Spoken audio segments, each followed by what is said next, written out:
liñ fiy lekk loolu lépp dafay contribuer ci suñu développement ñu jeexal ci li nga xam ne mooy wàllum zircon nag suñ koy wax suñu xel dina dem fële ci sa dëkk ba Abéné mais aussi dina dem fële ca Diogo ñu gis ne zircon bi moom exploitation beeg yi fay am yëpp ak li fay génn moom population yi amul lenn rek lu nga xam ne ñi ngi ko fay bénéficier mais malheureusement surexploitation la ñuy dund.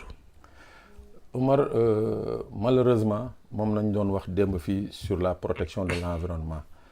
mu nekk quelque chose qui est consacré dans la constitution de 2016 que sénégalais bu ci nekk tu as droit à un environnement sain. Mais Omar fu mu nekk nii li ñuy gis fële ca Diogo état du Sénégal quel que soit le contrat comme dañu nekk ci phase renégociation des contrats. On doit arrêter la société Eramet. Parce que la ñu nekk di def foofu la preuve je dis bien la preuve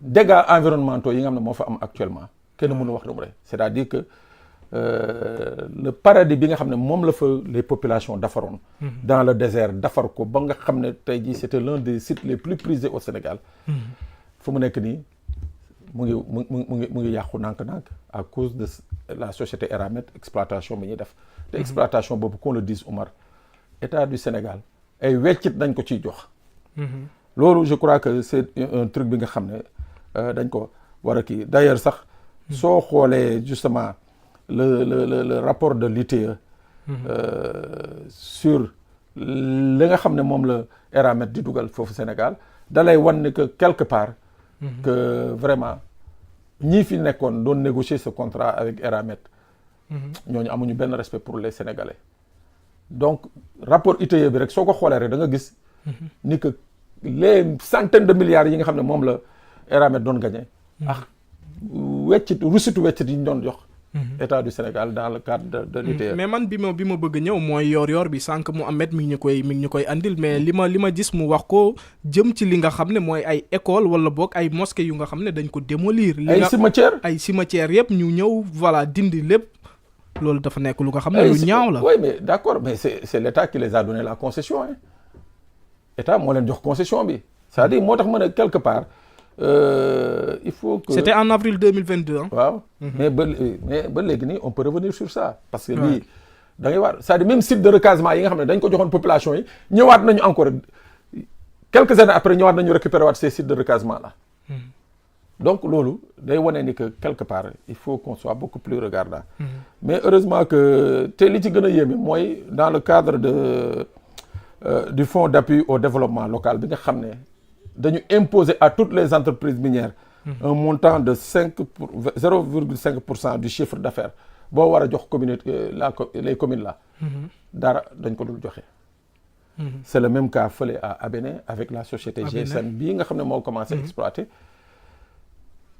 ba tey jii gisuñu autorisation ba tey gisuñu une inscription au journal officiel et puis plus grave cette société se permet de dire que ñoom ils font partie du référentiel 2050 bu président Diomaye. si la dugal nañ ci seen bopp di def ay affiches ne ñoom ils font partie du référentiel du.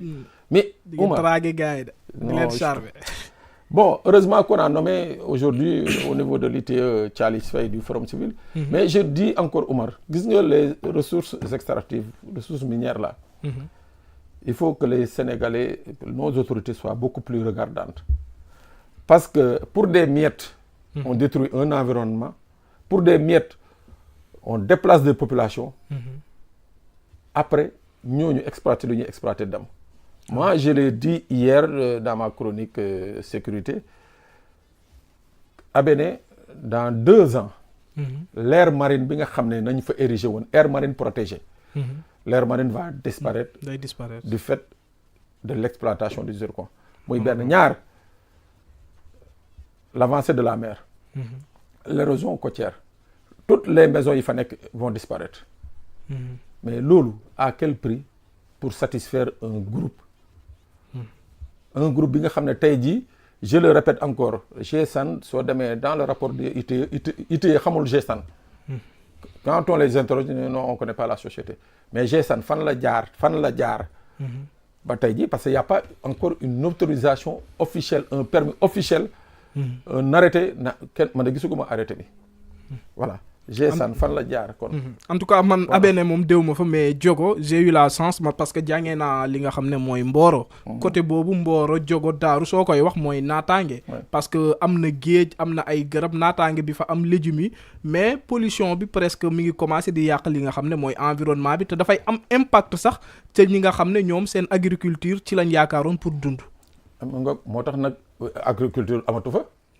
parce que loolu buñ ko fa dindee. hôtellerie tourisme amatu fa. je dis c'était l'un des rares sites désertiques du Sénégal bi nga xam ne on en avait fait un oasis. Les gens venaient de partout dans le monde.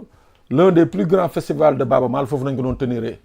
Et tout France Japon fu nekk la nit doon jóge pour ñu assister. Aujourd'hui tout cela risque d'être un mauvais souvenir. Moi je crois que vraiment l'État du Sénégal dans le cadre des renégociations mun na freiner justement cette société Eramet bi nga xam ne qui est en train de faire des dégâts ba pare nag xoolaat fële au niveau de Abéné avant que GSAN di commencer nañu xoolaat les termes des contrats qui ont autorisé man je dis les termes du contrat parce que ba tey gisaguma un arrêté d'autorisation gisaguma un permis d'exploiter gisaguma benn yoon ñu publier ko au journal officiel donc ça veut dire que quelque part la nébuleuse bi amoon sous Macky Sall c'est cette nébuleuse qui continue dans le cadre du projet du zircon de Abéné. jubal jubbanti bi ñu ngi ciy woo ki nga xam ne mooy le président parce que nag urgence yi moo bëri dañuy comprendre mais am na yu nga xam ne moom voilà war nañ ci jublu bu baax a baax Abéné bi ak Diogo zircon bi exploitation bi ñu fay amal état bi war na ci teg bëtam bu baax a baax xoolaat li nga xam ne moo fa nekk di la jaajëfal bu baax a baax rek Pape Sané chronique bi amoon na solo ci les jeudis de Pape Sané léegi dootuma wax les live de Pape Sané bàyyi la nga tàggatoo ak suñu mbokk internet yi. waaw mais Omar nuyul ma leen ñoom ñëpp ci parce que très sincèrement amuñu seen fay. waaw amuñu